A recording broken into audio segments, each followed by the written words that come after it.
Join ForumIAS Academy, trusted by thousands of toppers since last 12 years, including IAS Rank 1 Anudeep Durishetty, Shruti Sharma, and Ishita Kishore.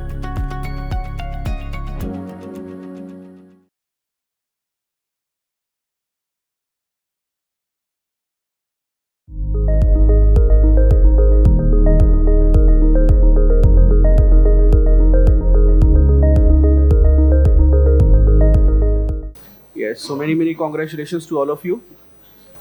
Right, you have gotten this wonderful opportunity to come for the Civil Services Personality Test.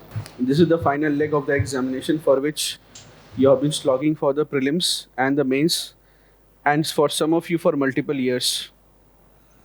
So the first thing that I would want to say to you, especially those who are appearing for their second or third interview. Is there anybody who has appeared for the interview before? All right. Especially for those who are appearing for their second or third interview, or those of you who are even appearing for their first interview, that this is a very serious matter.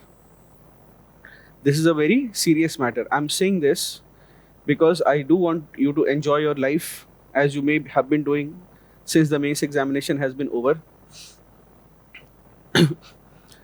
The interview stage or the personality test with the passage of time has become extremely competitive. Again, it should not be like this. You should probably be enjoying your lives, reading a little bit of newspaper, and walk into and have a personality test assessed. And on the basis of all the hard work that you put in the prelims, mains, and years before, including your 10th class, all the effort that you have put, that should be reflecting in your personality, and you should be able to get a good score. Now, in the personality test, there is a catch. The catch is that there is at least one single thing that will definitely be tested, and that is a major test. All right, there is a major test of one thing, and that is a what I call not a sufficient condition but a necessary condition for getting a good score. And that is simplicity of personality. Now, let me explain myself. You may think that after building up all this, I'm saying that something very simple as a simple personality. Right?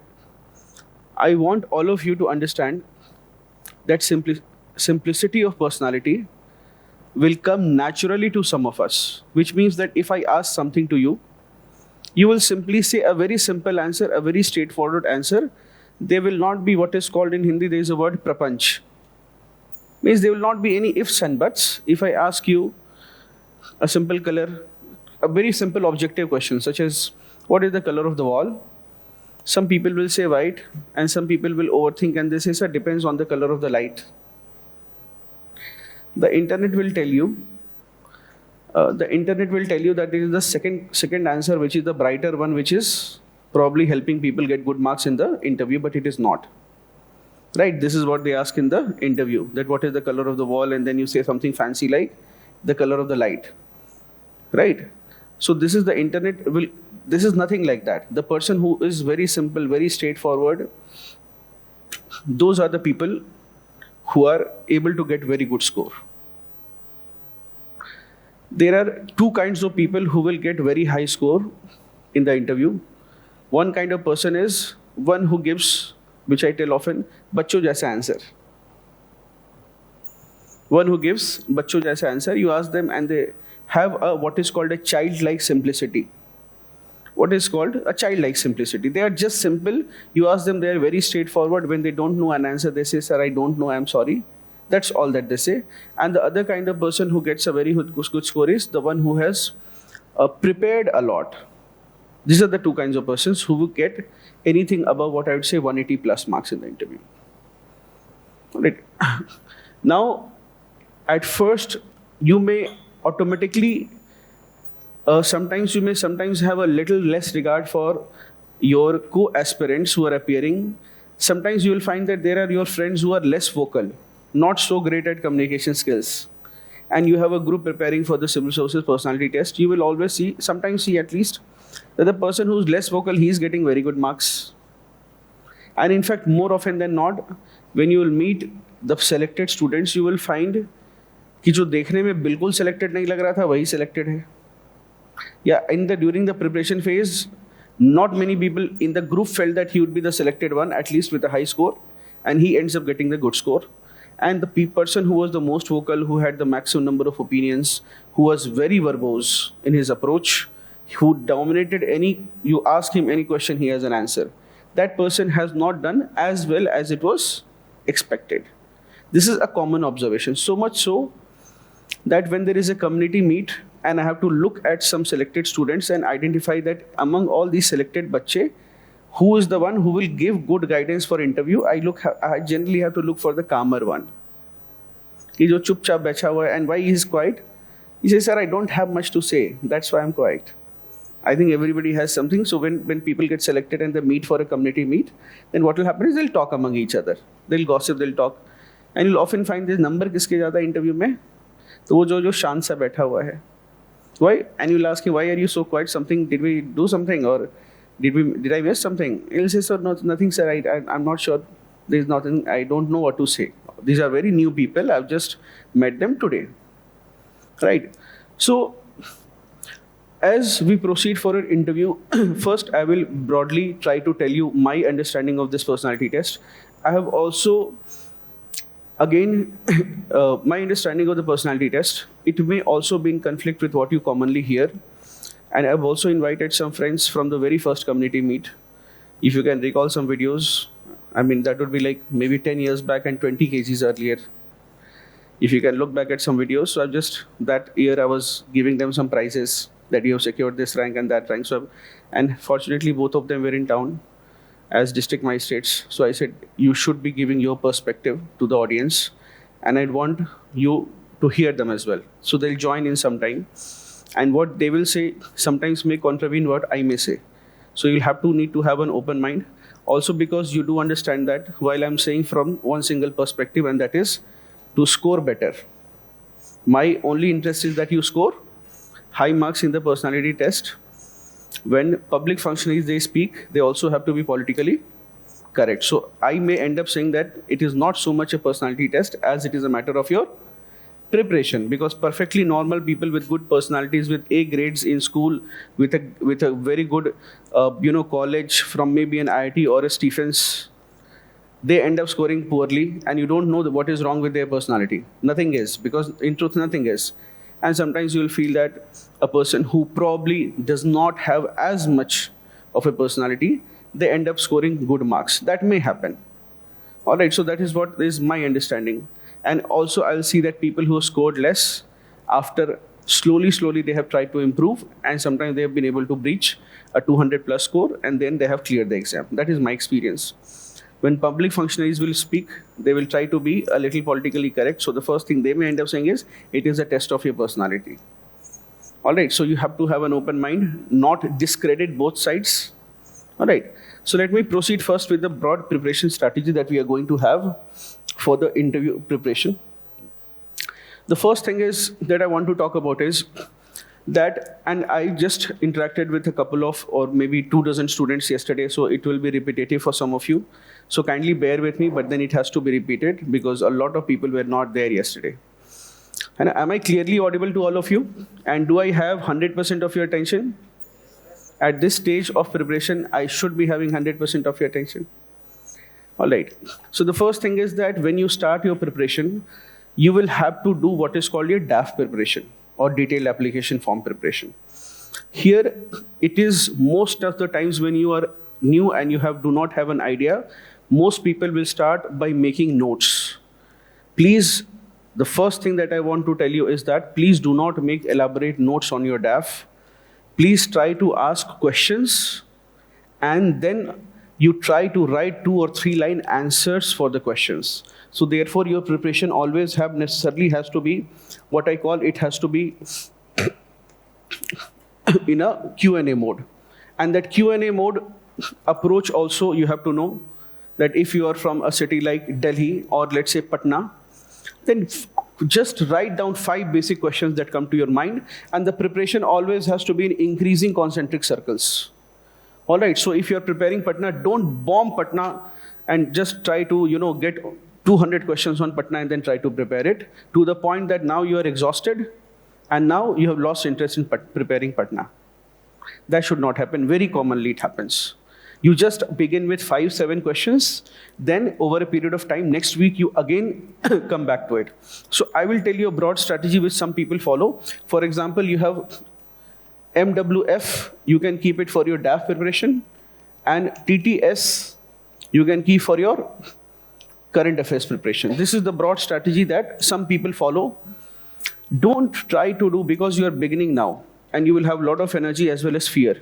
So don't try to do everything that, sir, I have read today's newspaper and I've done this and I'm preparing with my DAF and now I'm preparing home state, and then, sir, for 2 days I'm caught up in the home state and I have not been able. This is a problem that you will really face if you really start to work. That now 2 days you are caught up in Uttar Pradesh and now you only covered Western Uttar Pradesh, you have just reached the center of it. Right? Now, second problem that happens is that if you don't prepare in Q&A format, then what will happen? Then what will happen is that you may have written an entire encyclopedia on UP. And I often joke that you have made such a good encyclopedia that you can give it to KBC Nano for a publication on the state for various competitive exams, UP Samagra. Right? You will have, and if a very simple question comes, such as, okay, Mr. Hannah, what's your name? Sagar. Sagar? Huh. So Sagar, what are the 3 or 4 major challenges before UP? Now you've written down everything, including the area, per capita income, literacy, gender ratio, sex ratio, and everything, but you are not aware that what are the 3 or 4 major challenges, because you did not think of it, and your notes did not have it because that's not there on Wikipedia. Right? So therefore, the Q&A approach has to be there. And what sort of Q&A approach? Increasing circles, which means that today you'll prepare 3, 4, 5 questions. And then next day, over a period of time when it will be your day, you prepare 2 more questions. Please be very patient with your preparation.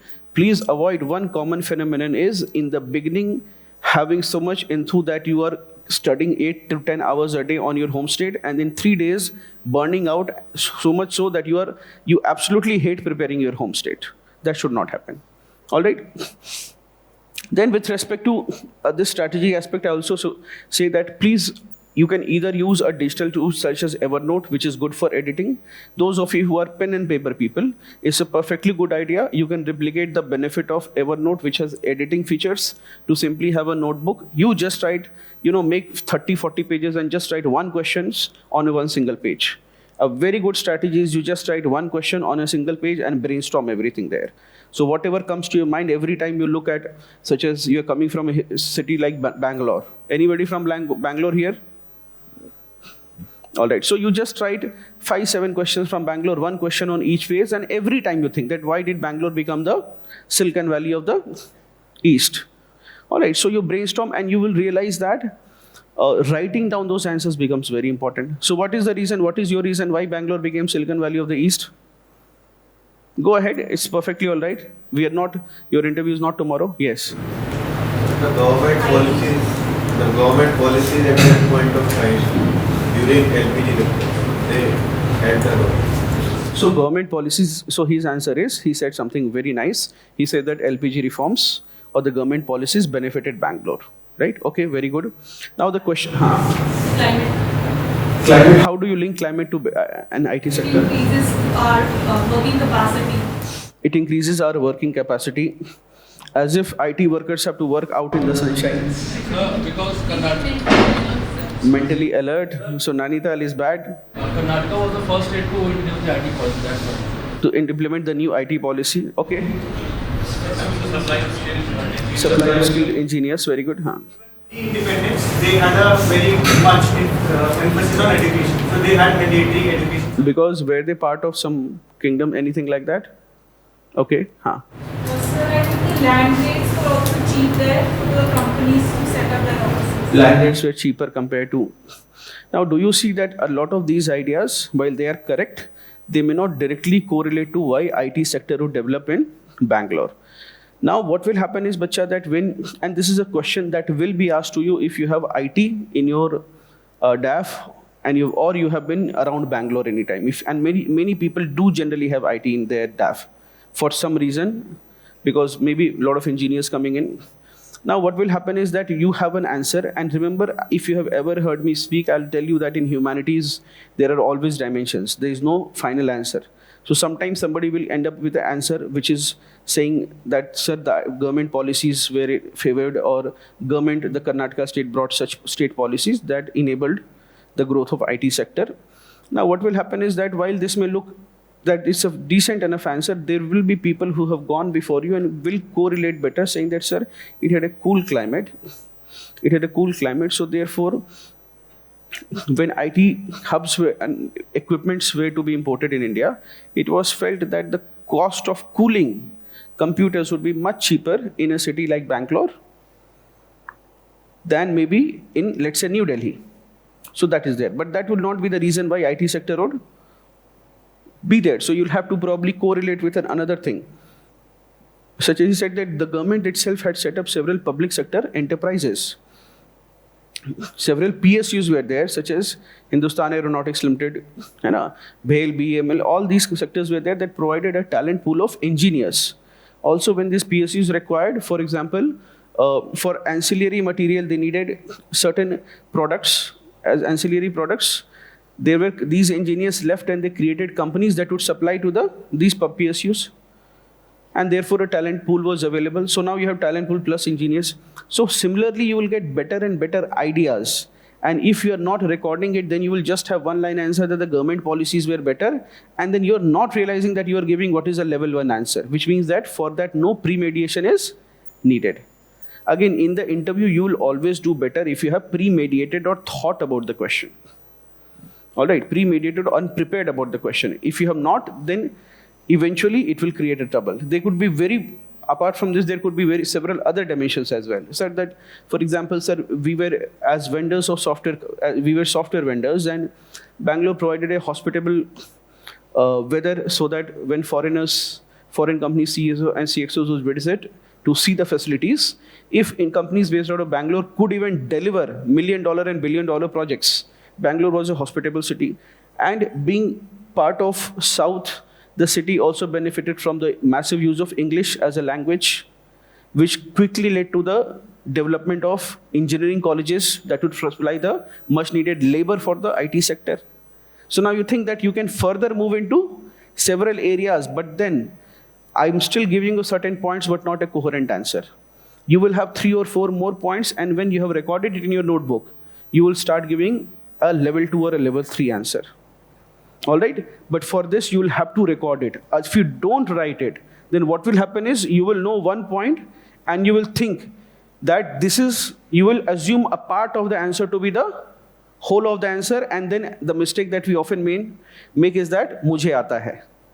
Bangalore पूछेगा तो ये तो बहुत आसान है. You will say that, sir, LPG reforms, as if it did not happen in the rest of the country.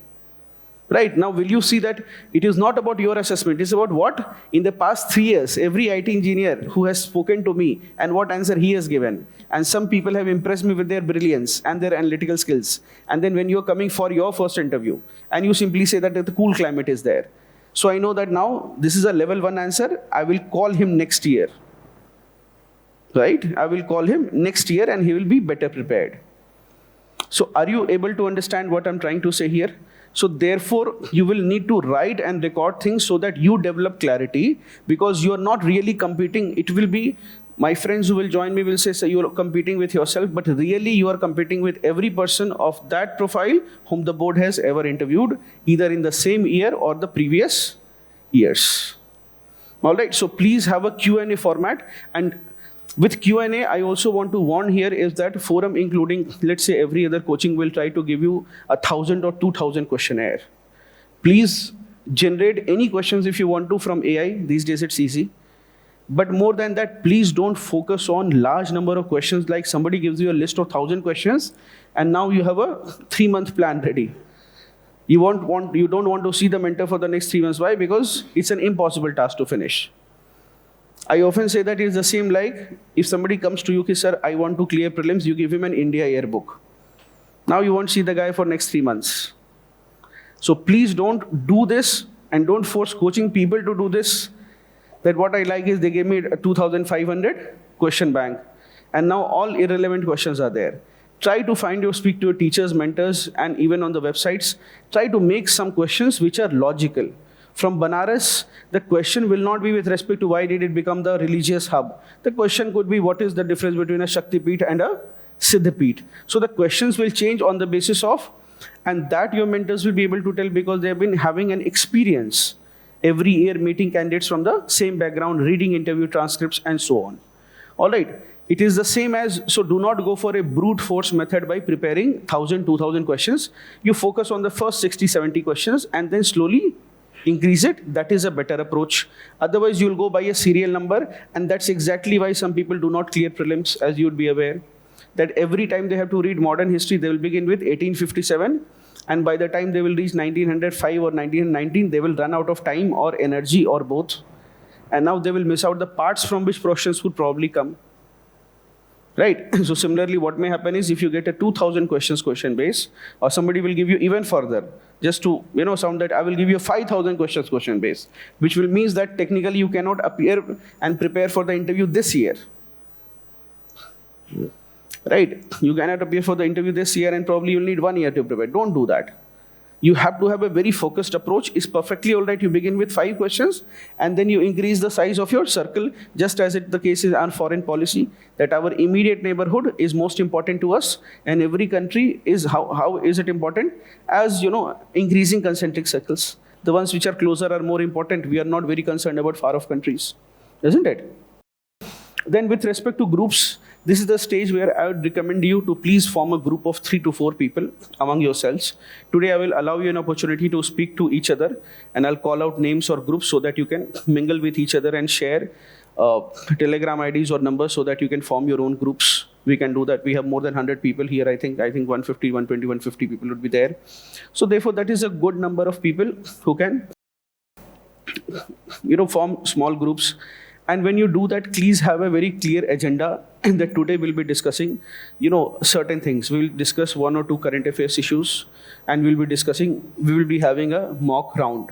That is what is the agenda today, and we'll be discussing 3 current affairs issues. And you can ask questions, very clear-cut agenda. So if you have that, please be a good listener. You listen to what others are saying, because what will happen is that if, let's say, you have Pol Science and then you think that you are giving the best answers in international relations.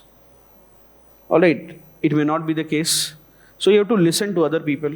So just yesterday and the day before, I was asking a bunch of students. So they asked me, sir, what do you mean by, why other people can have better answers? Remember, whenever there is a group, if you are the most, never at all, because you are young right now, do not at all be impressed by that member who has the best communication skills. And if you are that person, then at least make sure that you listen to other people, because I have often seen that people who have good communication skills will always give an answer to a question. No matter, you ask him any question, they will answer.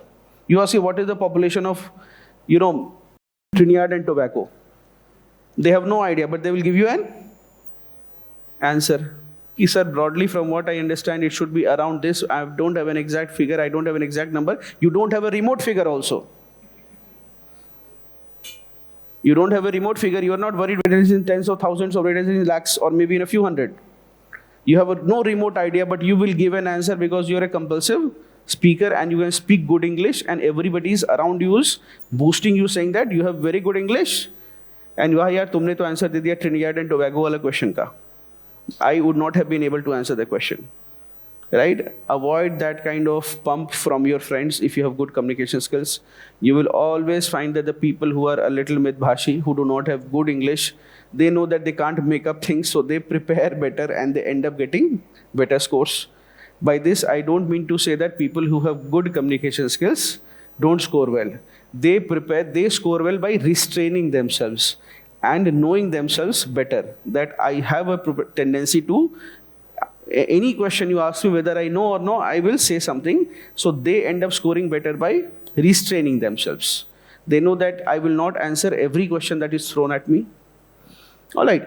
So make sure you make groups and you have group discussion. Nothing will improve things or your preparation of this personality test more than group discussions. And unfortunately, this is the stage where you will suddenly have new friends. I am telling you that you have to move. Unfortunate consequence of appearing for the interview is that you will all have friends who have not been able to reach this round. And in your assessment, sometimes they were very deserving. All of you have such friends?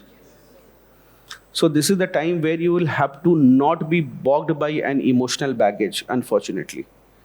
And you will have to be very transactional with your friendship, which means that right now you know that, okay, now is the part where you may not make friends. Now is the time where you'll have colleagues who have a common purpose, that is to work for a common goal. You may not have your friends.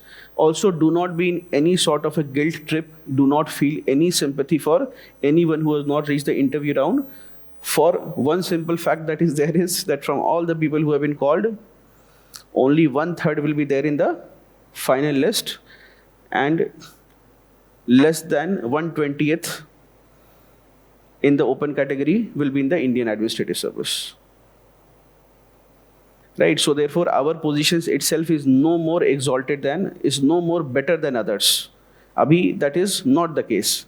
We may have just cleared the cutoff with a few marks margin. So no feeling guilty, no feeling sorry for others, not even feeling proud that I am way ahead. That's not how the race is. All right. So therefore, then I also want to talk about, with respect to your preparation strategy, the number of mocks. There are two strategies people follow. One is that they take less number of mocks. They decide that I will take 3 or 4 mocks and then I'll go for my personality test. This is because they do not want to take too much feedback. They want to take feedback from friends, mentors and everything, and that is how they prepare. Some of you may have had bad experience with taking too many mocks. Anybody who gave too many mocks last year? So sometimes you may have a bad experience with the mock or too many mocks, and you got so much feedback that now everybody is wanting 20% in you. And if you walk, somebody says ye tedha chalta hai, somebody says you bend your head, somebody says you speak fast, somebody says you laugh badly, somebody says you have an evil smile, the other person says you don't smile at all. Right? Somebody says you are arrogant. Now every person has a different opinion, and in mock panels there will be at least 3 to 4 members. You have taken 20 mocks, so you have 80 opinions about yourself. You don't know which ones are really correct, and you look at the mirror to verify the facts, isn't it? So therefore, if you decide, the other strategy is to take as many mocks as possible. Every 3rd or 5th day you take a mock. When you follow this strategy, don't forget the most important part, and that is don't take the feedback. Don't take the feedback from everyone. When they say that, okay, this is the feedback time, you say, sir, I'm in my preparation phase right now. At least the first 3 or 5 or 6 mocks. Don't take a feedback. You say, sir, nahi sir, matlab, no need to take a feedback. You simply say, this is just for the practice purpose that I've come. All right. It is fairly, it is not necessarily that you have to do too many mocks. It helps. But if you are a person who is a little sensitive, or sometimes you're taking too much feedback, then that is very detrimental. You take feedback from generally 1 to 2 places. You can speak to your mentor and then you speak to them and then you finalize that, okay, this is the feedback. Is it a correct feedback or is it not a correct feedback? You can also come to me, say that, sir, this is the feedback. I'll be more than happy if you come to me. Like last year, I was extremely satisfied when, for example, she came to me. She was my Ethics Plus student. And then she said that, sir, I have 15 questions. I just need the answers. I have almost figured out everything else, and this is 15. I was very happy. Why? Because I know that she has clarity over what she wants. That is very important. I myself am not interested in taking just another mock of yours unless you want an opinion from me. All right, it takes too much energy, and maybe you are already taking mocks in so many places. So you can come and ask me the questions. You can discuss your questions. That these are the questions where I think, these are the areas where I think I'll probably be trapped. Or foundation student, so he would come just 2 days before the exam and says, sir, ye 10 question hai. And I think he scored quite well in psychology, so psychology optional students should know he has a 300+ score last time in psychology. So therefore, the 10 questions, this is what I want. I don't want any mock, I don't want any feedback, not required. It's pointless for you to take too many feedbacks and yet not figure out answers to some of the questions that are particular to your DAF and will be attractive. At this point, I also want to tell you one thing, that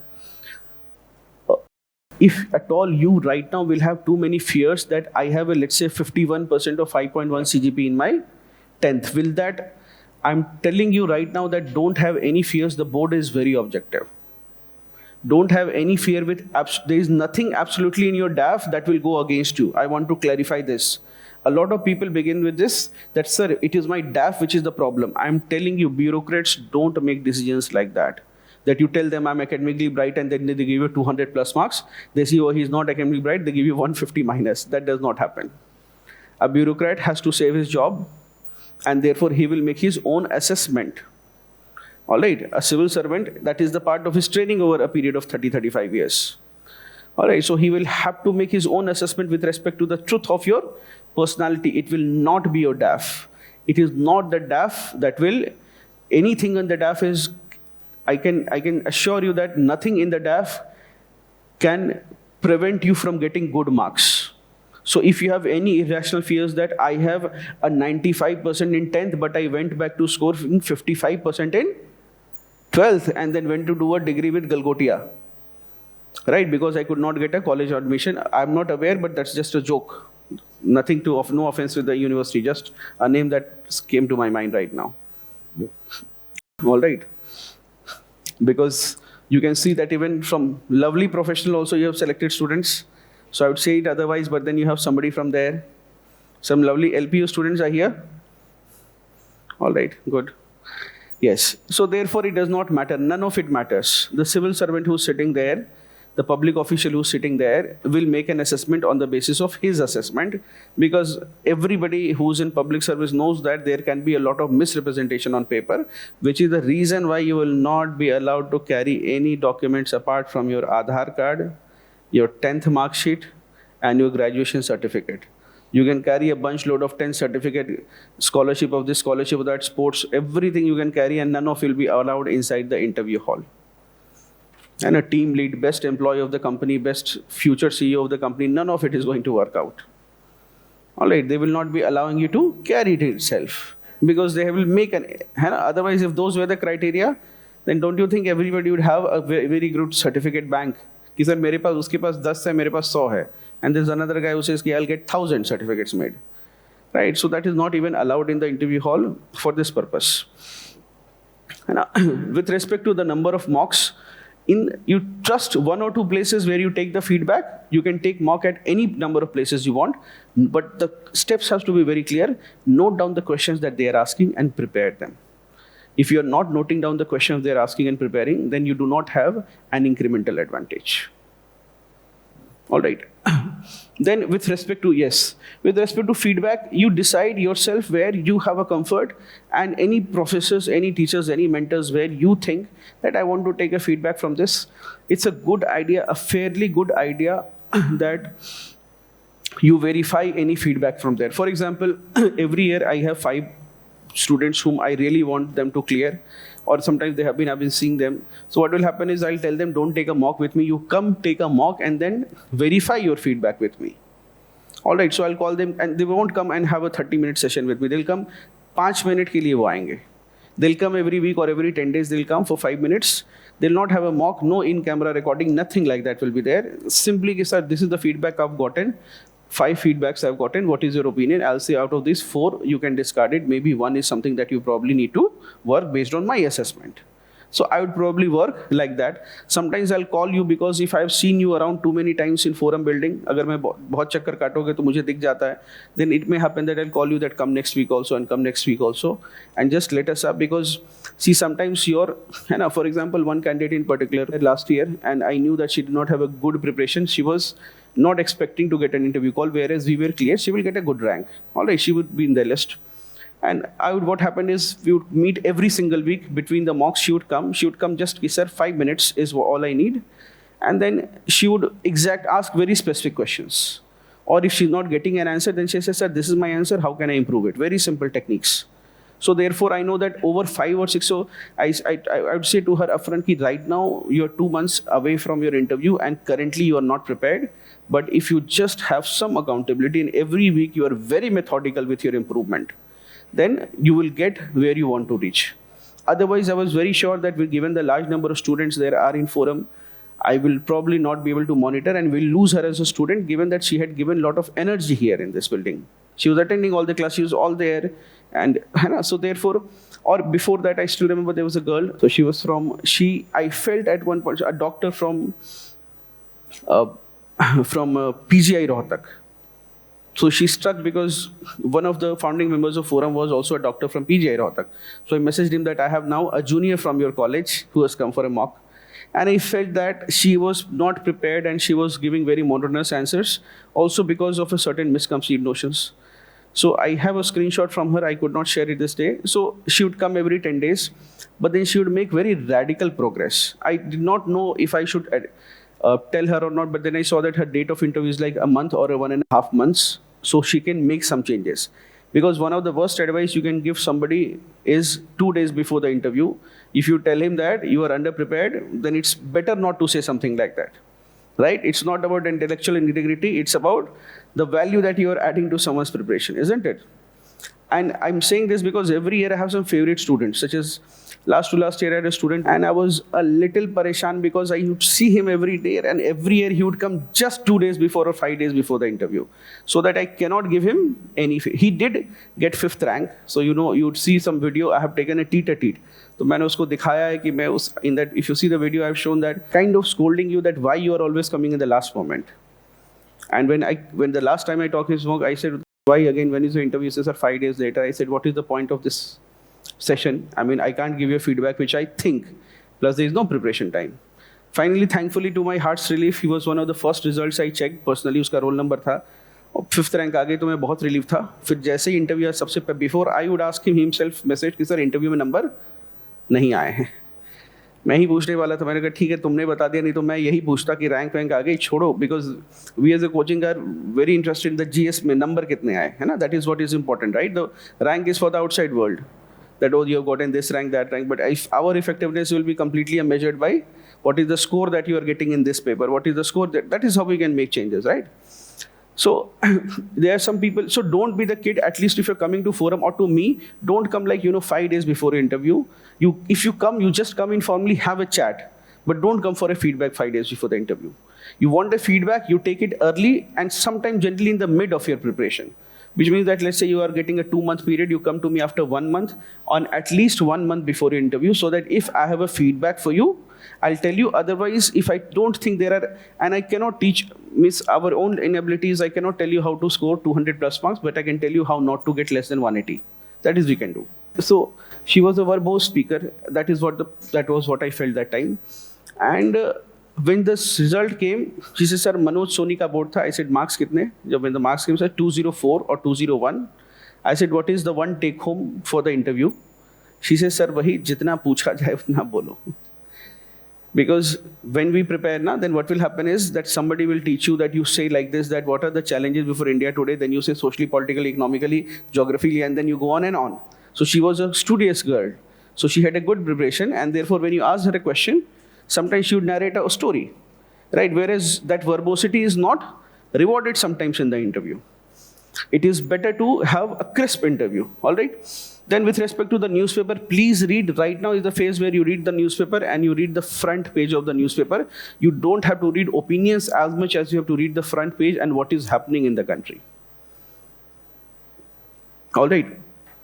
So if, for example, you get a question that central agencies such as Enforcement Directorate, they are, do you think that they are acting in a fair or a biased manner? You have to be aware that, okay, what has happened? And then you will, if you do, so we'll be having some CA classes here in 2 weeks' time. So you'll get a very good answer or very clear-cut answer, ki, sir, this Enforcement Directorate is not a constitutional body it's not a constitutional body, it is not an autonomous body, it is a departmental. It is under a department of revenue. So therefore, what is the task? The task is to increase revenue collection and look for places where there is any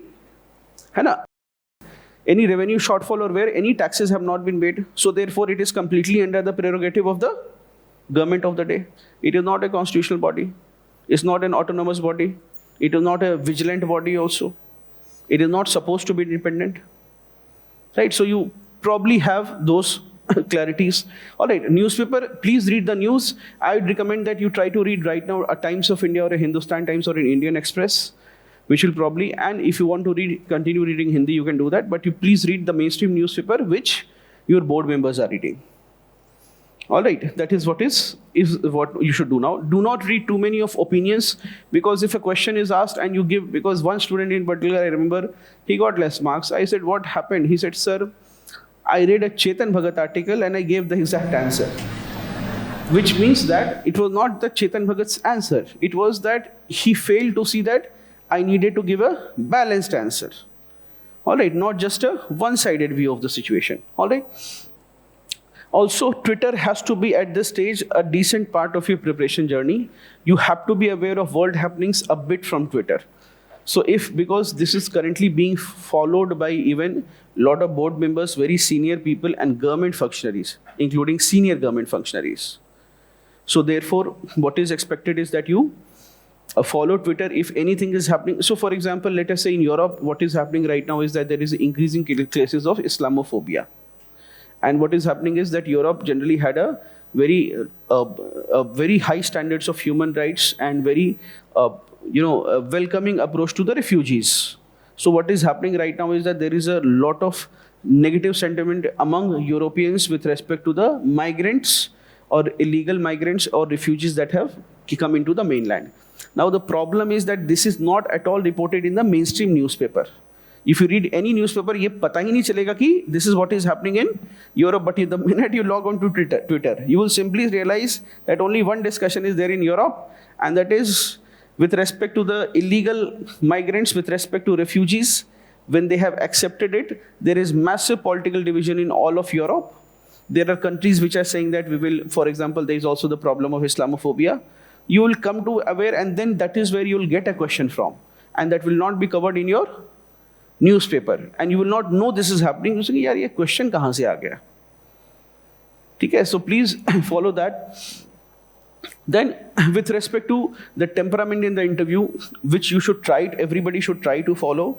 Again, these are basic guidelines. These are not must-dos. Okay, those of you who are here, try to take notes. All right, सिर्फ सुन के मत जाओ, नहीं तो भूल जाओगे. अभी से you should already have your interview notebook ready. All right.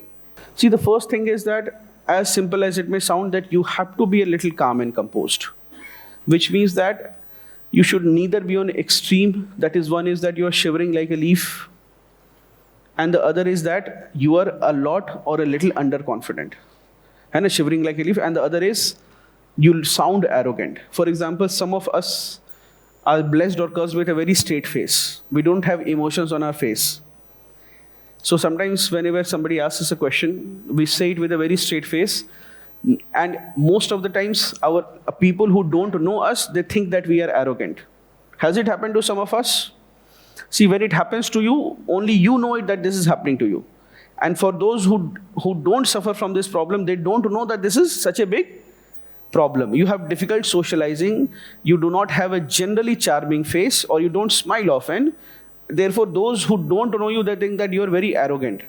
Achha, now some of you may say, sir, why you are even telling this? Because those of the people who suffer from such problems, for them it is one of the biggest problems of their social life. And those of you who don't have such problems, you will think, ye bahut choti si baat hai.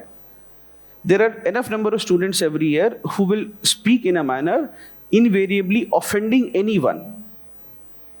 All right, they speak in such a manner that it will look that at first you may have met such a person where you would have been offended. Today he is a good friend. So now you see his body language and know he is friendly, but every time somebody else meets him, at first they see कि ये बहुत arrogant है.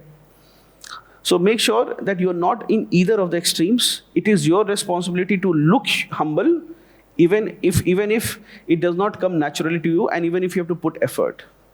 All right, so that calmness and composure, these are things that is necessary for that 180 plus or 200 score. All right, so this calmness and composed. The other thing is you have to be clearly audible, which means some of us speak in a very low voice. I am blessed with the support of a microphone that I'm able to reach all of you. पीछे आवाज सुनाई दे रही है? They did not hear the question. Can you hear me at the rear? Yes or no? Yes, sir. Good. If you're not, you can raise your hand. All right. So therefore now, if you are some of you, if you do not lack clarity in the voice, then try to practice your mocks with a friend. For example, I had a wonderful student, so she's in the revenue right now. So whenever we used to have, this was before COVID, so don't say कि sir आप COVID वाली बात बता रहे हैं. So what we used to practice is, because she spoke so softly that whenever I used to have, I'd sit here and then put her chair like 10 feet away, and then you start giving the answers. So now her conditioning was such that she would invariably become louder over a period of time. All right, now this was before COVID. Then after COVID, naturally the distance increased both in the board there as well as in the mocks that you're taking. All right, so you'll have to find ways and means so that you're audible. Please remember that the board is consisting of senior civil servants. If they don't hear you, a bureaucrat will never tell you anything. How does a bureaucrat reward or punish people? Have you seen a bureaucrat ever fighting with someone? Politicians will come and fight. They will point finger and they'll talk to someone badly, including a civil servant. But you will never see a civil servant getting impatient. वो चुप रहेंगे. A ground level, including a policeman, you will not see that a powerful person dominating a police personnel or a civilian magistrate. You will never see a civilian magistrate looking, you will think that he is a bechara. You will always think, a bechara, he is listening to such a powerful person, but that's not how a civilian magistrate will react. He will react by writing things on a piece of paper, and that itself will cause all the trouble for the seemingly powerful person.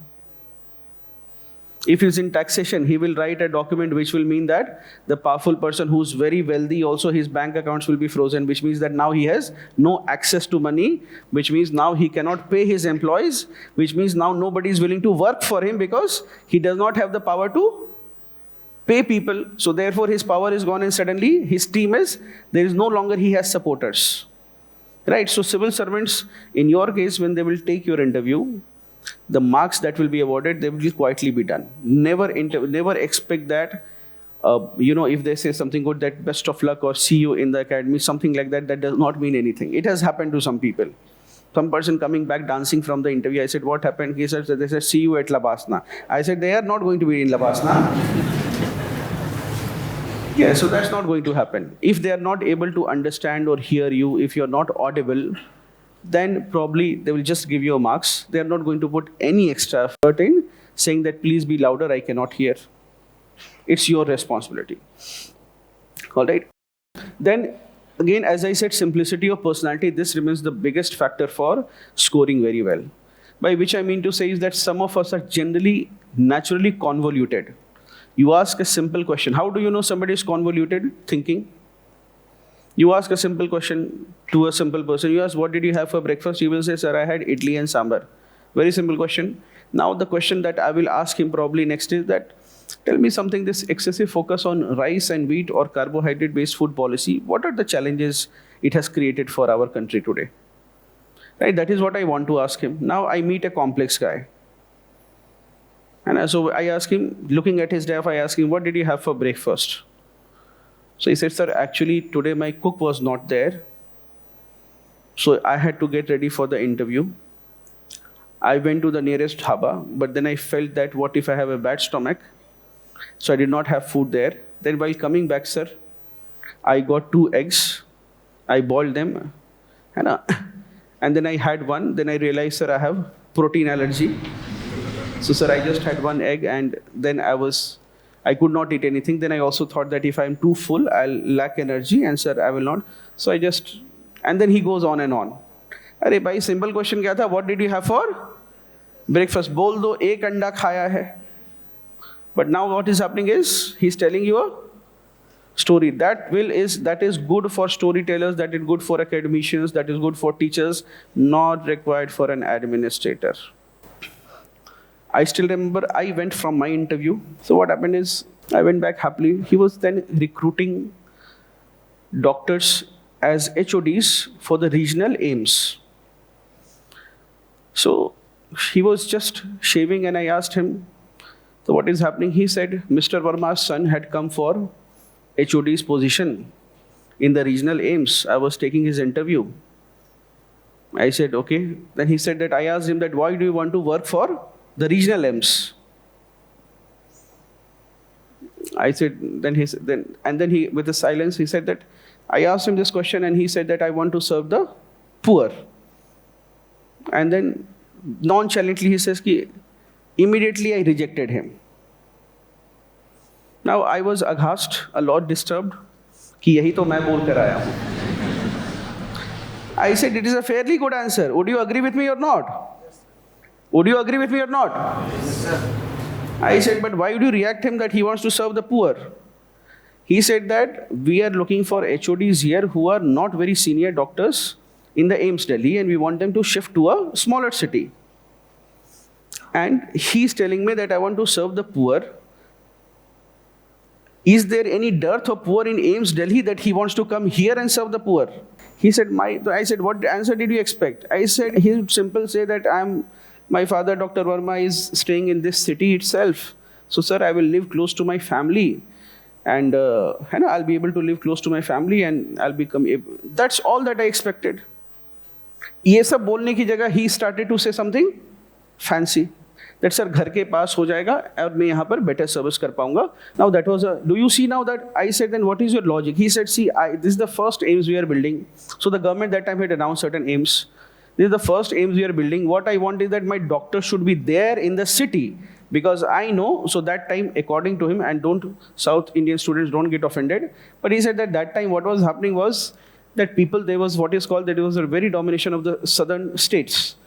So what would happen is some doctors would get recruited and they would come and join as HOD and next day they leave on chutti.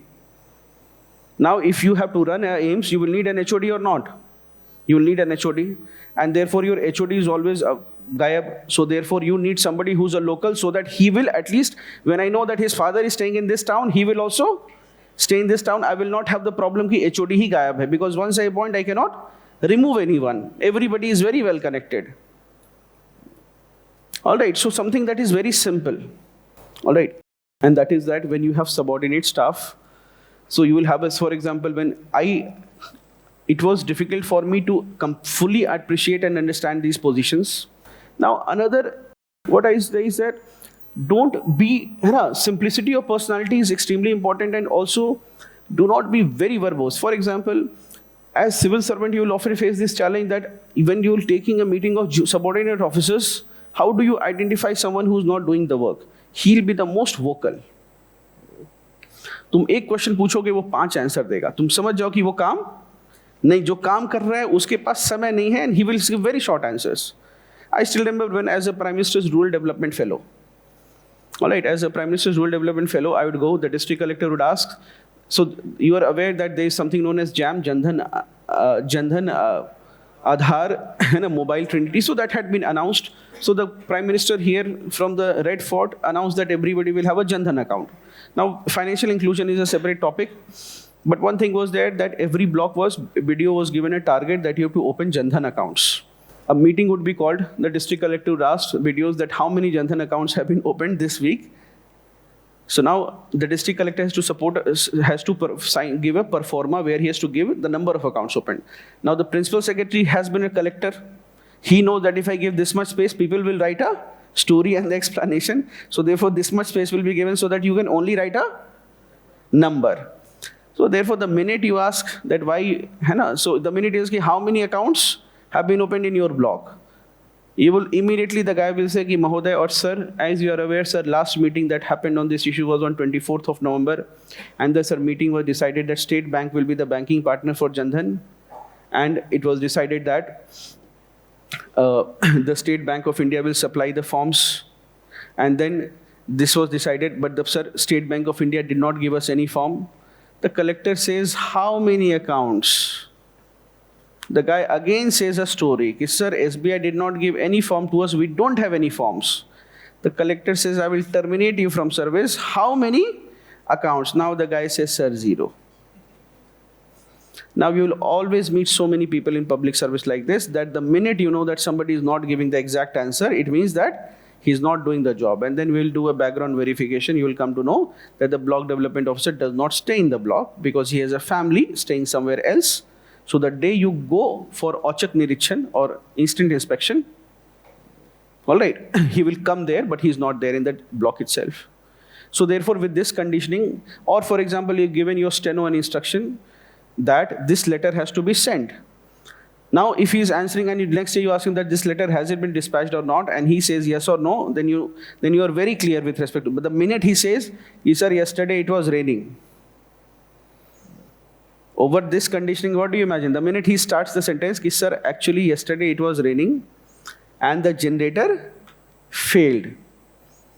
With your conditioning in public service, you know that the answer is no, and it was an NHRC letter, which means a Chief Justice of India would be involved, which means that if it is not answered on time, your job will be in trouble. Now you have to go in person to Delhi to explain to a person of the stature of a former CJI and now one of the Supreme Court judges.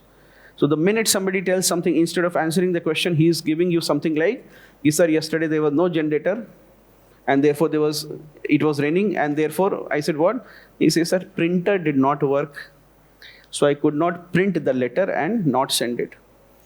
So therefore, what is expected is that when you are answering questions, you have to stick to the point. The minute you try to circumambulate around the answer, it means that you either don't know the answer, and the chances are the survival instincts of the board member will kick in, and he will end up misjudging you, saying that he probably does not know the answer or he's trying to mislead me. All right, so make sure that you give very simple answers. Another is that with respect to good preparation, see, people have successively improved their interview scores.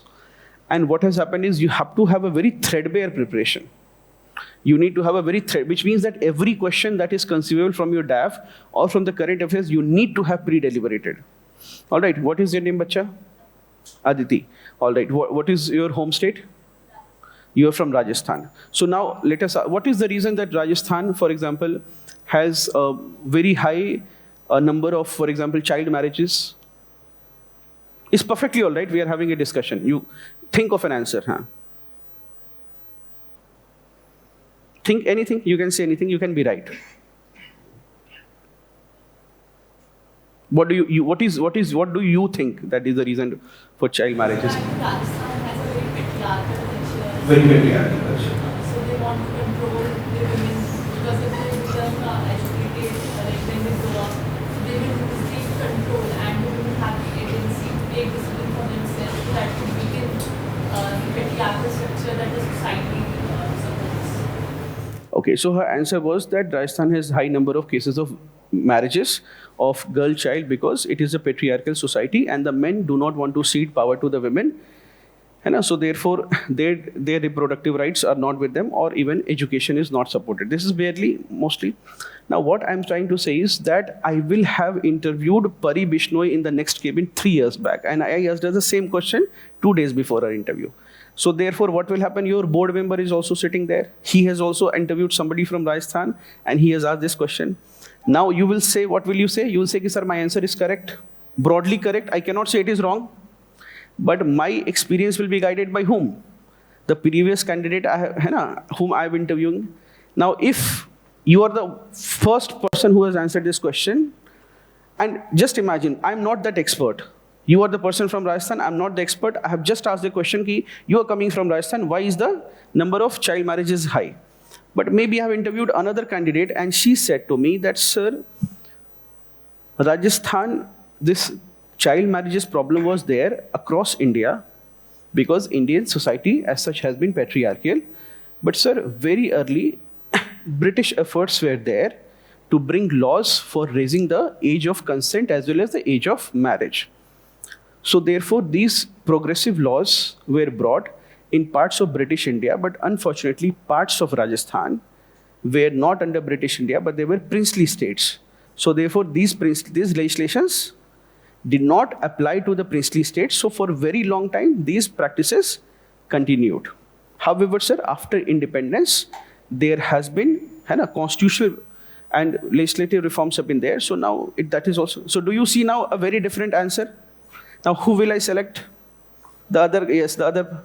And I will end up saying, I don't know the answer, but what am I judging whom? I'm judging it on a relative basis, right? And therefore, now what will happen is I may have interviewed another, let's say, there last year from Rajasthan. She's in the Indian Administrative Service, so foundation. So I ask her what is the reason. She gives a good reason, which I have heard. And these are the people, the board is there, will be there for at least 2-3 years. All right, interviewing hundreds of students from Rajasthan, and also they will ask the same question sometimes. to all the women. So what will happen is, I ask, sir, it is a frontier state. So this practices emerged because they would always have to bear the ravages of intrusion and war. So sir, this practice was there that the men would be killed in battlefields. So therefore they needed to raise a progeny and also to protect the honor or chastity of women. So therefore early marriage culture was there for both these twin purposes, to protect their chastity or this. So families would want to get the girl married off soon to somebody. Because, and the other was so that they can have. Now do you see that I'm aware of so many diverse ideas because I have seen candidates before you. Acha, now why I'm saying this is a question that should I not expect from you because you're from Rajasthan. So therefore what will be needed is preparation. Acha, hoga kya bachi if it is your first, is this your first interview? So what will happen is in the first interview, you know the answer. It's not that you don't know the answer. If somebody says, will you say that I need to research or will you say that I already know? Broadly, we will end up saying that ye पूछेगा तो मैं answer कर दूंगा. This is what our approach will be. Right, you are not understanding that. See, first time when we started interview, now we sent a mail to people who are not getting the score, कि number जिसके कम है, ठीक है, उसी को बुलाया पहले, so that we develop our own expertise with respect to the interview preparation. Then you try to find out कि why one person is scoring 90, 110, 120 in the interview. And then you make him that he is scoring 180. If you are able to do that, then you will understand how the scoring pattern works. All right, so therefore what will be needed is, now are you some convinced to some extent, Aditi, ki thoda preparation? And now what will happen is, if you are new, then generally the first interview will sometimes get wasted because you don't feel the need for preparation. Because you think, isme kya hai, ye main answer kar dunga. I'm good with English, I have good language skills, and everyone in my group is saying, acha, you've got an interview call, now you're in the list. But it's not going to be so easy. It will require what I call deliberate effort. Don't assume that somebody who's giving a good answer, he knew it from before. He thought and discussed, met another panel se पूछा question कई बार. Some panel gave a generic answer, some panels उसकी इसका ये answer हमारे हिसाब से better है. This is what is a good answer. And then he picked up his content from there. It's not that somebody knew it from before. All right, so that is where there. This is what I mean by a threadbare preparation.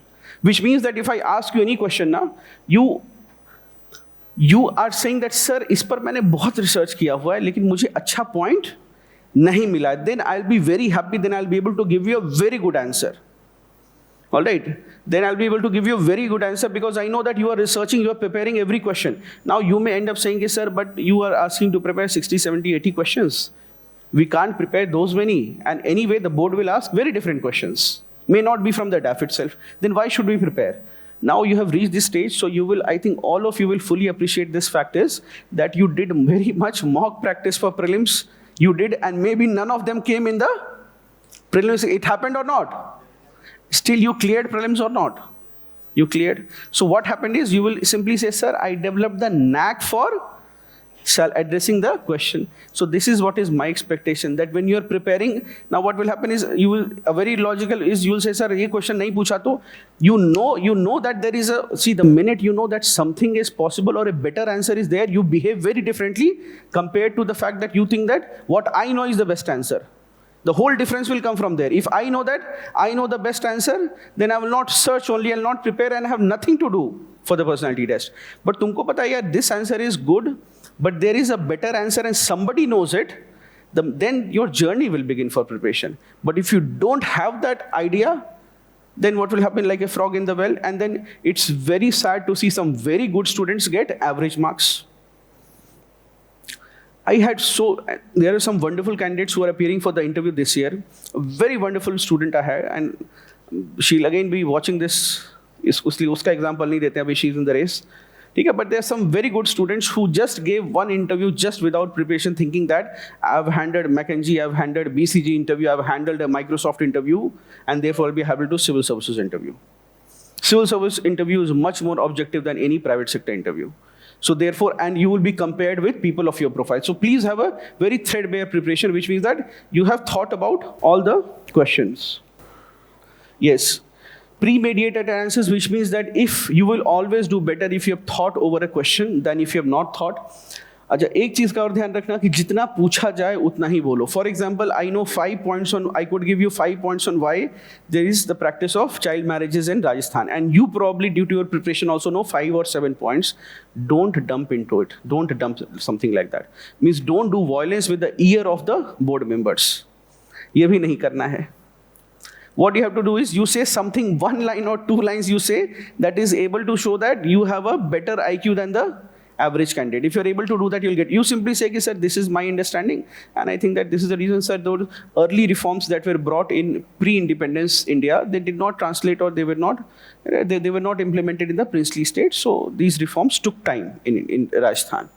And then we say, sir, also there was the problem of frontier state and duty war. You're simply saying 2 points. You're not giving me 7 points. Saying that something like that there is patriarchy, and therefore, because then the board will ask, either the board will simply ask, okay, does not other states have patriarchy? Does Bihar not have patriarchy?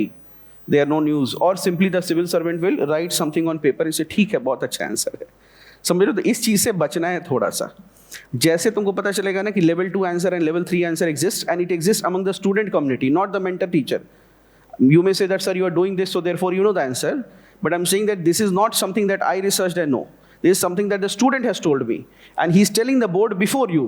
So the minute you give a lightweight answer, I think you are a lightweight. इसको अगले साल बुलाते हैं. इस चीज़ से बचना है. All right. And also do not be very verbose. If you are asked that what are the challenges before your home state, what is your home state, बच्चा? MP. So if which city is your hometown? Gwalior. So if I ask what are the challenges before Gwalior, don't simply social, political, economic. You identify 2 or 3 challenges. If you are able to impress the examiner with that, that is a fairly good idea. You are from Delhi, you answer 2 or 3 major challenges before Delhi, and also pre-deliberated so that you don't blurt it out. For example, you are from Delhi. Delhi people, anybody from Delhi?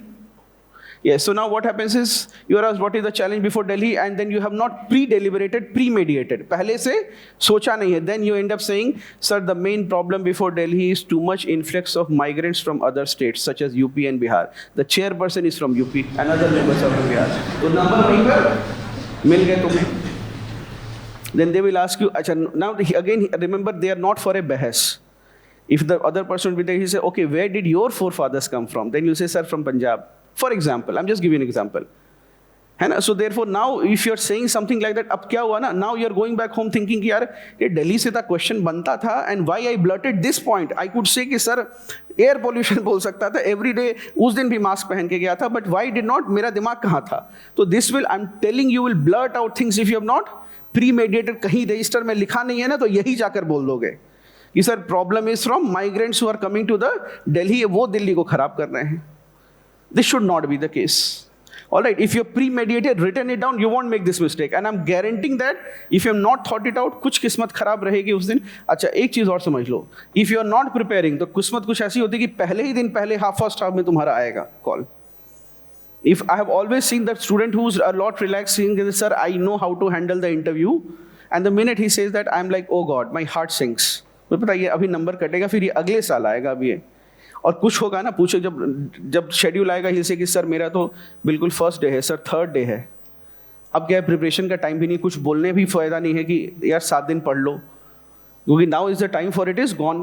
Then with respect to fancy cool stuff problem, see some of you may have this problem of what is also called language, such as you have very informal language. You have very informal language, which means that you have the habit of saying right. Yeah, cool. Okay. Now you are talking to someone, you will be going there in your district as a probationer. You have a SDM over there, a district magistrate over there, over that secretary is there, and there is a chief secretary. And if the chief secretary is very successful in his career, then he will become a member of the state PCS, and in some cases the member of Union Public Service Commission. And the minute he becomes that, he ceases to be a civil servant in the conventional sense, and there is, the minute you get IAS, you will have one name that will be added before your name, and every time that will be, what's your name? Your name is, so it will be, or for example, what's your name, bacha? Sagar. It will be Shri Sagar. All right, the minute you get into service, nobody will give you a letter writing Sagar Singh करके आपको marriage card का invitation नहीं आएगा, उसके बाद ही आ जाएगा श्री सागर भाप्र से. When you are elevated to a member of a constitutional post, such as state PCS, then you will get the letter from IAS Association also for Diwali Holi Association भेजते हैं चिट्ठी, उसके ऊपर लिखा रहेगा माननीय या honorable. That will be honorable and Shri will be added. That you are speaking to that person, and when you are talking to him, you are talking to a colleague. Yeah. Okay, I get it. Yeah, right. Some people come from the mock. When I take a formal mock, they are talking to like that. Yes, yeah, I get it. All right, everybody, I often ask this year to every year students, everybody has watched Article 15? Yes. Article 15, how many not watched? ये सारे बच्चे हैं ना, वो grand मस्ती देख रहे हैं लेकिन Article 15 नहीं देख रहे हैं, है ना?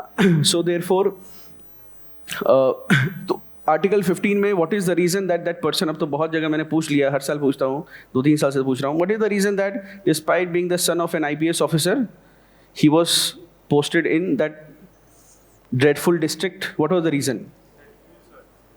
ही said cool sir to the home secretary.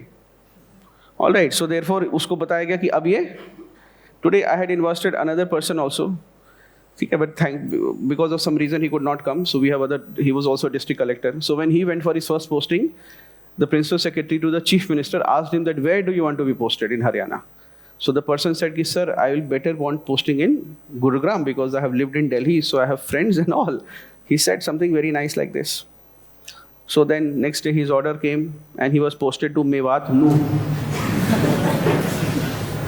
All right.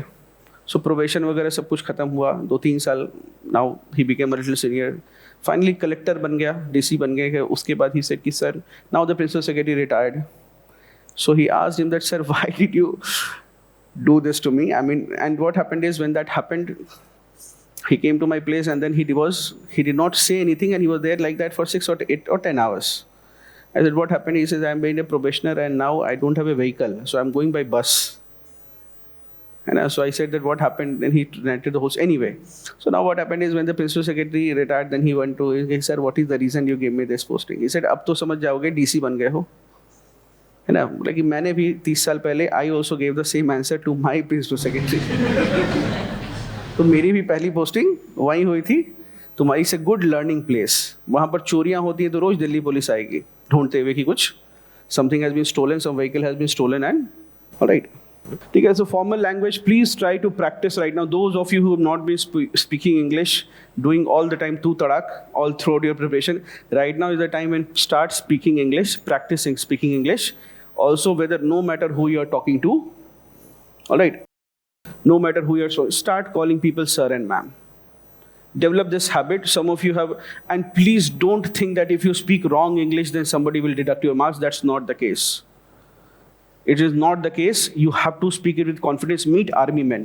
They will not be impeccable with their language, but you will never notice the fact because they'll make do with their confidence. Now, another thing is benchmark will differ from different backgrounds. The benchmark for different persons will be different. So, for example, what will happen is that let's say you are already having a thing that, sir, my roommate or somebody has a very fancy degree from an IIT plus an IIM, and I am from, I won't name a college because then from every college people get selected, and then this is the time of social media. So therefore, that is never the case, bacha. If you are writing too many fancy things or you have too many fancy degrees in your profile, then the benchmark will be very different.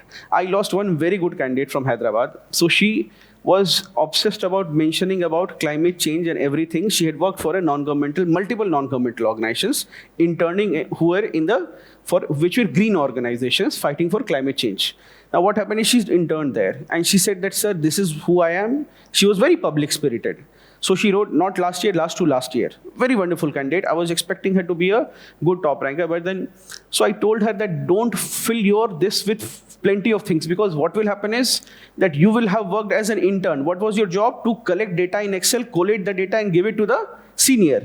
And you have written about that, worked as this for this Greenpeace, for this climate change action plan, something. Now you will be asked questions from a civil service perspective. They will expect you to know what you know for the mains right now. That India is not in favor of, for example, phasing out coal and phasing down. Now think of it that those ideas, now what will happen is this is something that you've read for this mains. But 2 or 3 years back, it was clear in anybody who's of a certain age or who's in policy making, they know this position very clearly.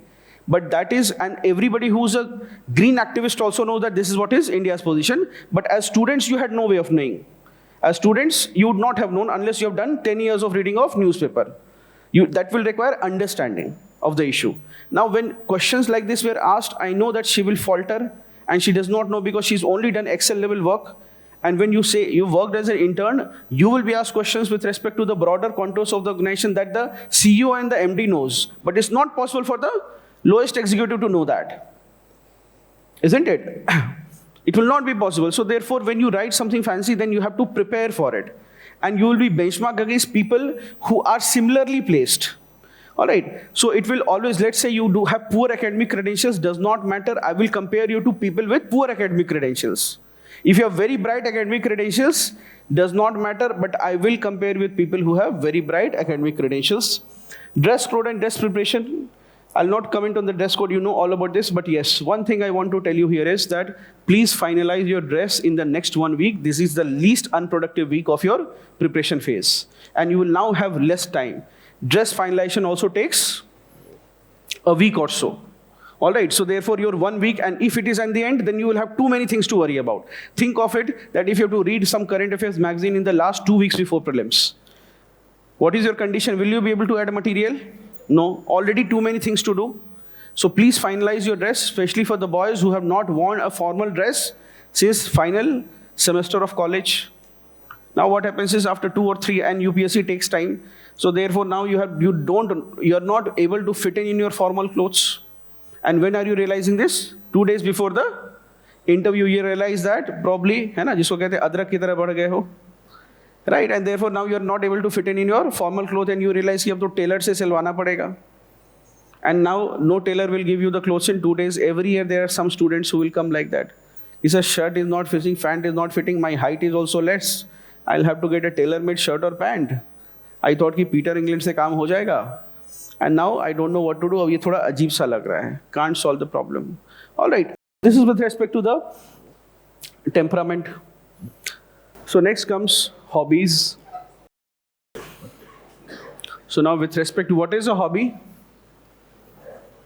What is a hobby? Activity done at leisure time. Yes, so it is an activity that is pursued at leisure. Now therefore, the challenge here is that some of you are facing is that A, you have no leisure time because you have a mobile phone and a social media account. And B, as a consequence of this, you do not have a hobby. With respect to hobby, what I would suggest is that whatever hobby you have written, the expectation of the board will be that you are able to answer questions from there. That is the expectation. And please also think about where the board is coming from. That why the board has certain expectations. Here I often see what is called a big generation gap. All right, a big generation gap is there, which means that, see the board that is there, which is primarily of the generation of, let's say, 70s or 80s. They did not live a majority of their part of life in the mobile era, and therefore they had a lot of time. So for example, what I often see is that if you write gardening as a hobby, it's most likely that a person of your generation will have watched more videos on gardening than actually done the gardening. Now when you are writing something like that, the person who's there will have either gardening in his hobby, or his wife in the bungalow would have a garden, and therefore she would be having a hobby. So here also what happens is when you write something like that, they will require you to know things about gardening, that how do you decide whether this plant has to grow from seeds or whether it will be grown from a graft. And you say you are gardening, and then you say, sir, how is rose planted? You end up saying, sir, I bought the seeds and planted them. And then the person says that no, you generally grow rose plants from a graft. Right? So if you don't know such things, then you will be in trouble. See, I repeat that this interview process will be a test of due diligence, which means that what you are on paper versus what you are in person, that has to match. If that is matching, then you clear the exam. If there is a mismatch between what you are claiming to be on paper and versus what you are as a person, then there will be a challenge. All right, so let's say you are saying that I have a degree in economics, then I will talk about economics. or you say that I'm an MBA, then I will ask a simple question like, what is the difference between a manager and a leader? And you have not prepared, then I think that there is something wrong. All right. Anyway, coming to hobbies, if you have writing, you will please write sometimes very specific hobbies, because what happens is you are able to narrow down the area from which questions will come. Let's say some of you like reading books as a hobby. Now it is better to write something like reading fiction or reading non-fiction. Whatever you specify, it's something like that. Also, if you're writing it, then please read at least 3, 4, 5 books in the next 1 month or 2 months that you will get for your preparation.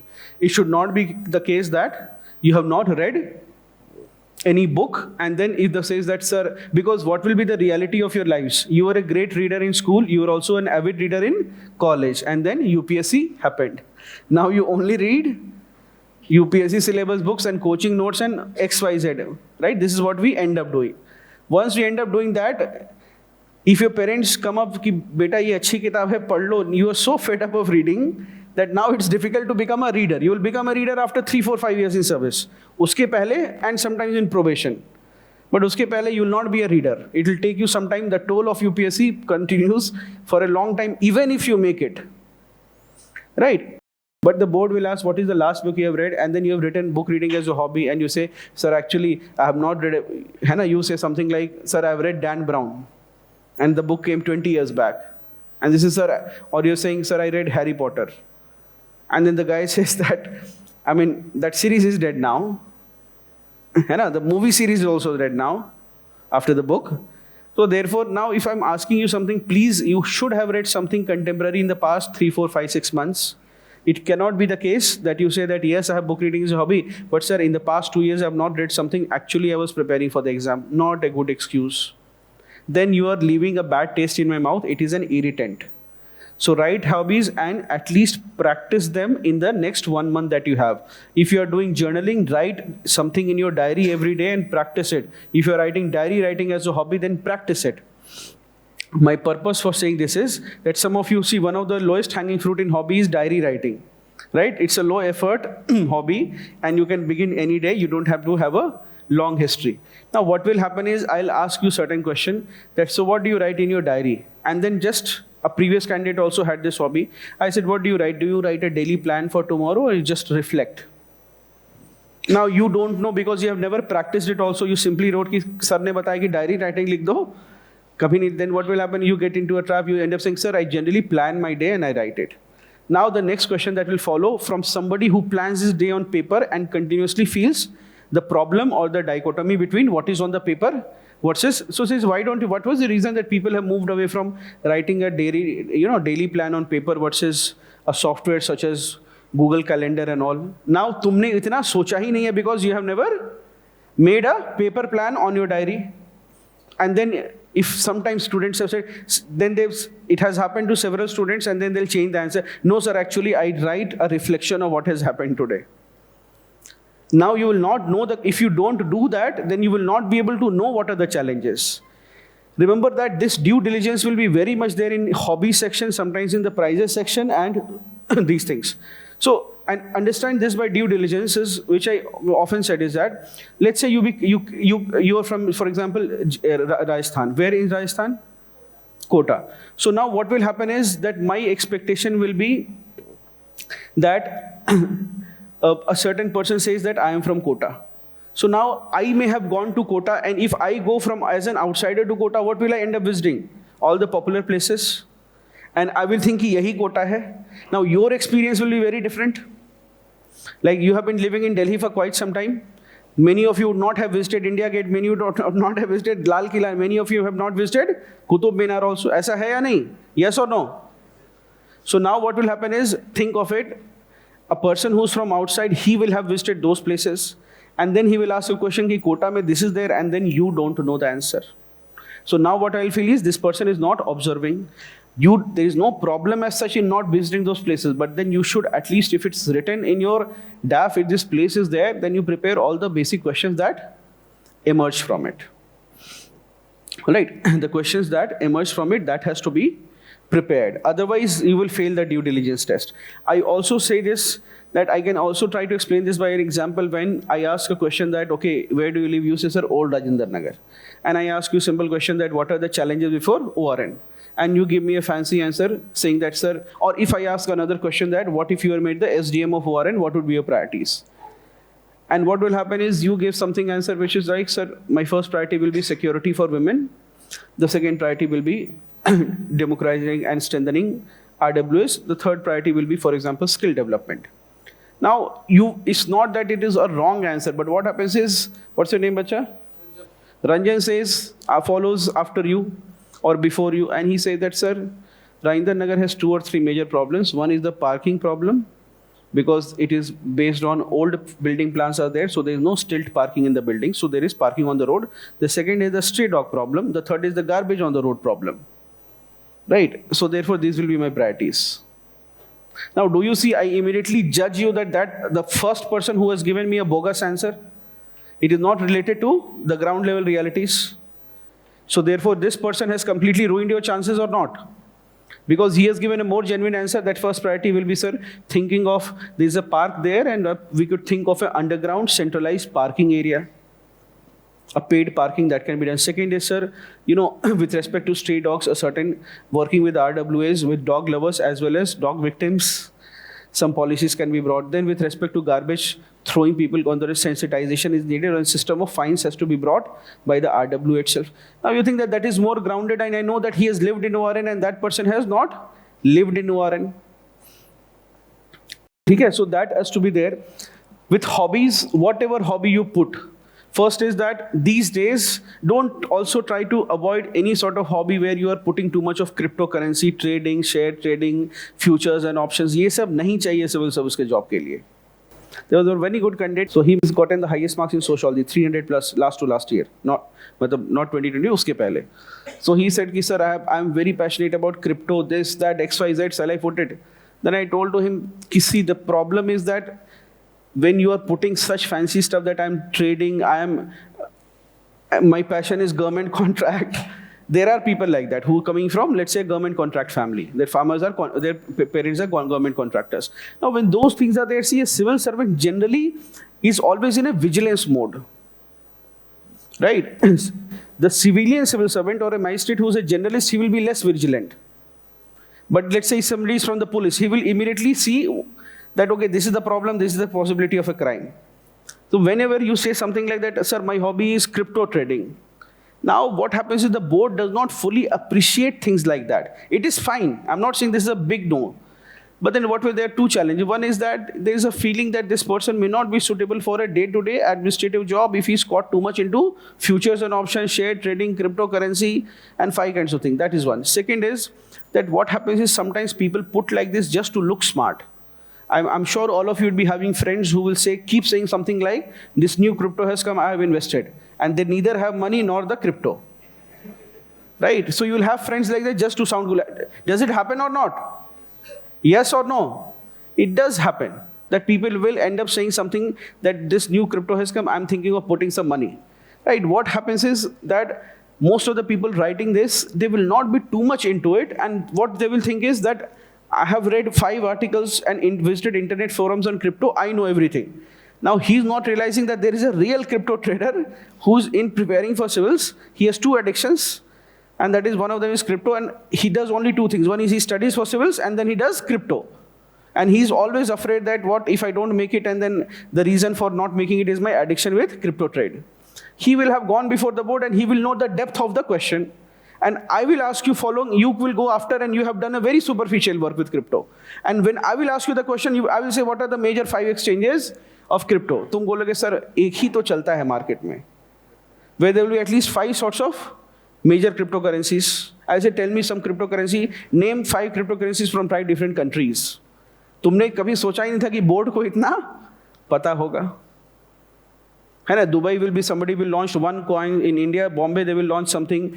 Europe, somebody will launch. Norway, somebody will launch. US, somebody will launch. South America, Latin America, somebody will launch. And what you have done is, you thought that this is an expert area. They will ask me what is a cryptocurrency. Then I'll explain to them. And I'll look smart. Don't try to do that. Don't have very smart hobbies.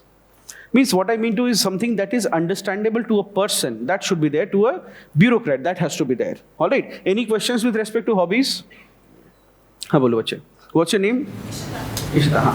So if we write some very generic hobbies, like you said, reading books or watching informative videos, something like that, will it cause a problem? Should we be more specific about our hobbies? No, you write specific hobbies. I'm not saying don't write generic hobbies. What I'm saying is there was a student, for example, she's got a good 35 rank electrical engineer. So she wrote a word which I asked what is the meaning. That meaning was something like palmistry, but it was not palmistry. So it was like, the word for it is that by seeing your signature, you can decipher the personality.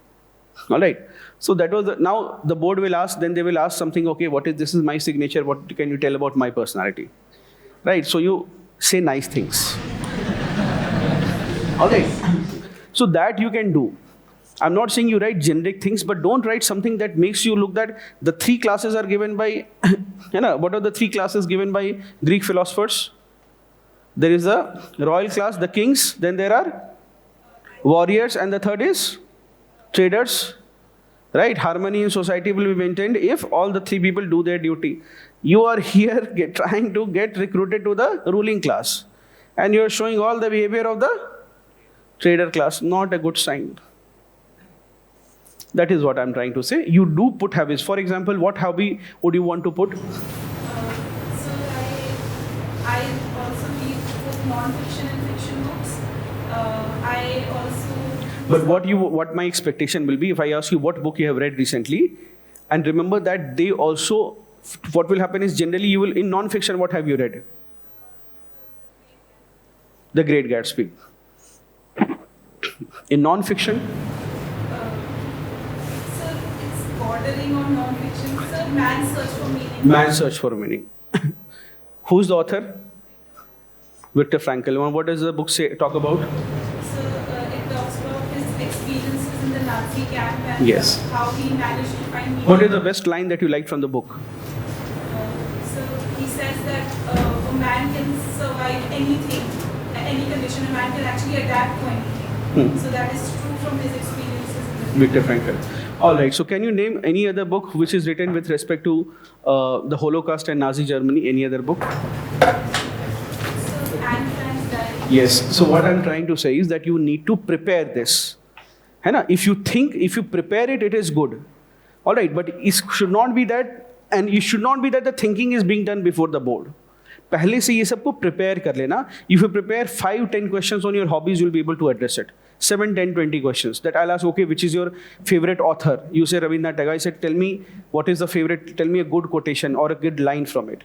Sometimes they will not necessarily go into the detail, but that is what threadbare preparation you will need to have. If you're putting a hobby, you better know it. Yes, anybody else behind you? Yes. What's your name, bacha? Umang. हाँ बोलो. Sir, you can write like watching web series and all. It is acceptable now, given that the society has changed. 5 years back or 7 years back, the officers who were standing outside, they never wrote something like this. It was a taboo back then, but now everybody is putting it. So you put writing web series, but when they ask you what you are watching, don't say something like Crime Patrol and all. ये सबसे थोड़ा बचना कि पूरी ईमानदारी से इस तरह का कुछ कह दिया. All right, or anything that is not acceptable. Yes. When people don't have a hobby, they write walking and all. It is my actual hobby. So you don't write walking as a hobby because that's a walking. So you have to know what to put. Actually, sir, I have two hobbies: walking and meditation. And So therefore, when you don't. So for example, instead of putting, I say breathing as a hobby. Then the guy says everybody is breathing. But let us listen to me. So that how you write it will become important. For example, let's say breathing is off. I'll write deep breath meditation. So walking, you say long. No, so you put something like taking long walks, acceptable. All right, now do you see there is a difference? Then they'll ask you, how long have you walked? Like, sir, on days I have walked even 15, 20 kilometers. Very fair. All right, then I'll ask you, what is the general heart rate that you will have? And what is the general heart rate that you will have when you are walking? And what is a brisk walk? And I'll ask simple questions. But what you write, एक बार mentor से दिखा लेना. Simply you put walking as a hobby, a little trouble. You say taking long walks. People do that. And it's a good hobby. So if you say you do, for example, deep breathing exercises, you put deep breathing exercises. Don't put breathing. Then there is a problem, right? मैं profile देखूंगा but breathing as a hobby. पर मैं भी सांस ले रहा हूँ, तुमने hobby बना दिया इसको. है ना? तो लिखने का क्या है ना, उस पर थोड़ा सा एफर्ट करना पड़ेगा, मतलब बच्चे बहुत रिव्यू करते हैं, ठीक है. With respect to prizes and medals, I understand that most of you have nil, zero achievements to show when it comes to prizes and medals. It has been conventionally accepted throughout the decades in civil service DAF form that you can write about your 10th and 12th achievement that received scholarship or received highest best student of the year award or something like that. You write it. It is not generally verified. All right, so you can write something like that. If you want to, any questions here? Now sometimes if you have no sports, people do leave it blank. That is also fine with respect to sports. Otherwise, you can write playing cricket, playing badminton, which people generally feel, because sometimes people are, see, one thing is that it's not that you have to write necessarily everything, but it's about your confidence. When you are walking into that hall, you are not thinking all the time कि अरे मेरा sports blank है तो कहेंगे कि इसने खेला ही नहीं है. And you have to be comfortable with what you have written. If you are comfortable with that blank, write it. If you are not comfortable, then you write, okay, playing cricket. And you can say that, sir, I played cricket at my college level. All right, you can write something like that. All right, but what is not acceptable is you are not comfortable with writing a lie that I played cricket in college, and then now if that is making you uncomfortable, then don't write. But that confidence has to be there. All right, now coming to school. Now few things that with respect to school, they are not going to ask with respect to any subject that, okay, what board you are, ICC, CBSE, all these questions are not going to come. This is the least important part of the interview. Having said that, if you, for example, you have, let's say you're from Frank Anthony's or some school, then you end up, there has to be some question like, okay, who was Frank Anthony, or you're saying St. Xavier's. Those basic things you have to prepare. Nothing from school apart from that is that important. Then college. See, college, what will happen is you will not get questions from your college subject except 3 things. इसको लिख लो. One is electrical. ये है तो तुम्हारा question 100% आना है, अच्छे से प्रिपेयर कर लेना. बहुत लोगों ने अटेम्प्ट्स खत्म किए हैं अपने नहीं प्रिपेयर करके. I repeat this joke every year, but I had a person, so he had done Zabardasti ka engineering, which I understand that a lot of you will be familiar with, because some of you would have done that. So much so that you just know the stream of your engineering. But if I ask you 5 subject बता दो, 5 कौन से पढ़े हैं तो you don't have a memory about it. So that person, for example, he did not studied electrical and he had done from one of the BITS.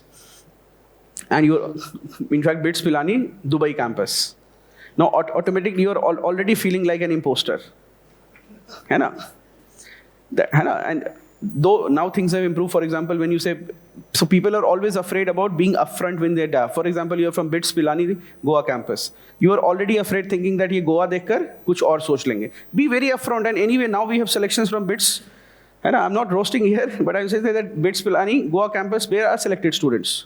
Be very upfront about, nobody is judging you there. You write BITS Pilani, Dubai campus. But when you are afraid about it, what they will think that he was holidaying and making merry. See, the board does not know it, but if you think like that, then it starts showing in the interview. So every year he gave 4 interviews. Every year his bad luck would be such that he would get it in the first week, and every year, and 2 years he got continuously DK Diwan sir. And the last interview which he said, and he had a fear with electrical, he said, I have not touched the subject in my college and I cannot prepare it. He was so afraid of the subject. He said, I don't know how the 4 years passed by. I did not have a register also. I just used to go to college and come back to college and somehow passed. And my GPA is 5.1. I can't. And what happened is, in the last interview, they asked him a question which I remember is, he shared that they asked me what is the difference between an AC motor and DC motor. And he did not respond particularly, and he hung his head in shame and said that, sorry sir, I don't know, despite the fact that every year they ask him questions on electrical, and they will ask you too, if you have that in your profile, anywhere, electrical, electronics.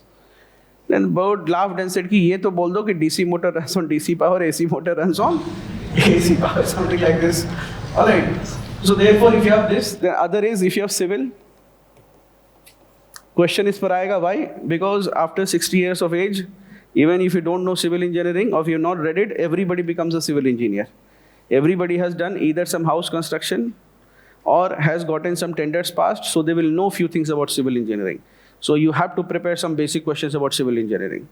Third subject which you need to prepare is economics. If you have either your optional or this.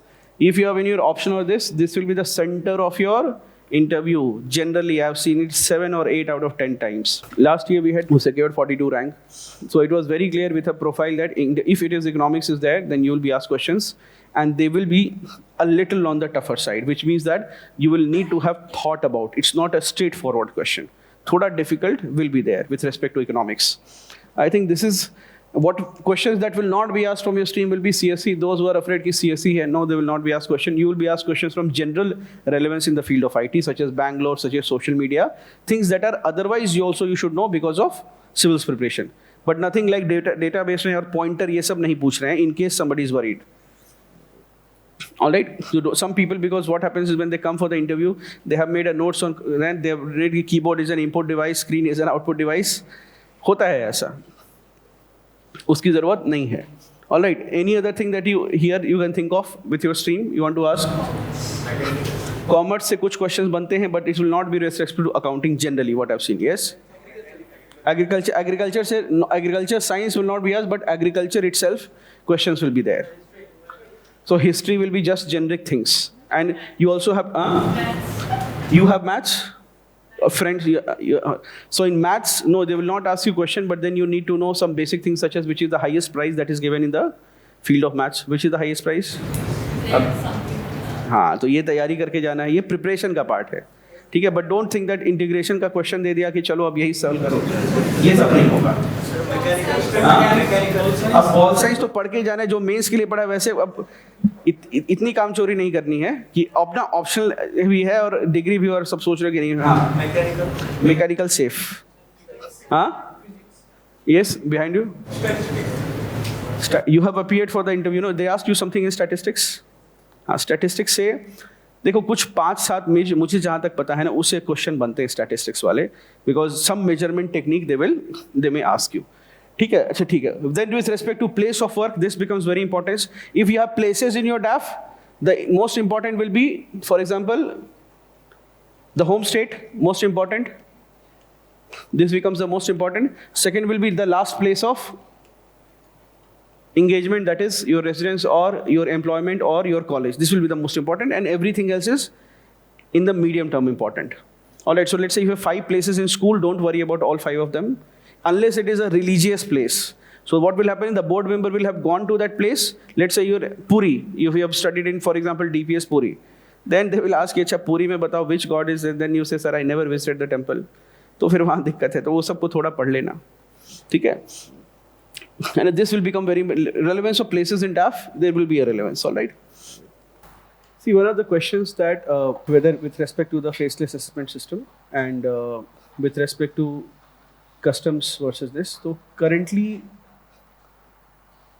people are filling customs above IT, including children of officers who themselves are in IRS. So that should help you. With respect to your question that I want to be in IPS, should I fill it up because am I good enough for it or not, bodily capable or not? I'll give you a practical answer. It may not be popular, but practical. I have never seen somebody who's in the Indian Administrative Service say that, Kash, मैं SP होता. But I've met many students who are in IPS and including serving or in any other service, not in IPS, in any other service. They've said that कि यार ठीक से थोड़ा सा एक आधा अटेम्प्ट जो बचे थे अगर दे दिया होता तो IAS होता. Alright, so that should pretty much, if you are in confusion, if you have any doubt, then it is a fair idea to choose IAS. The only reason why you choose any other service is because you have a passion for it. Because then, but then those are the rules of life, by which I mean to say is कि you could have done so many things in life. It's not that you did not have a job at all, which is why you're doing IAS, at least to a lot of you. You could have done multiple things. You are doing all this, going through all this pain just because you think you are passionate about it, isn't it?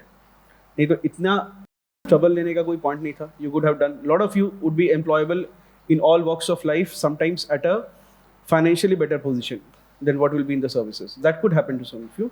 You're doing it because it's a passion. So if it's a passion, then you follow your passion. But apart from that, if there is any confusion, then our system is dominated by the Indian Administrative Service. So that should answer your question. Okay, so we'll connect again tomorrow, Monday at, let's keep it at 4 or 5? 4, wonderful. Okay, so we'll connect and we'll finish off with the career preferences and the service preferences.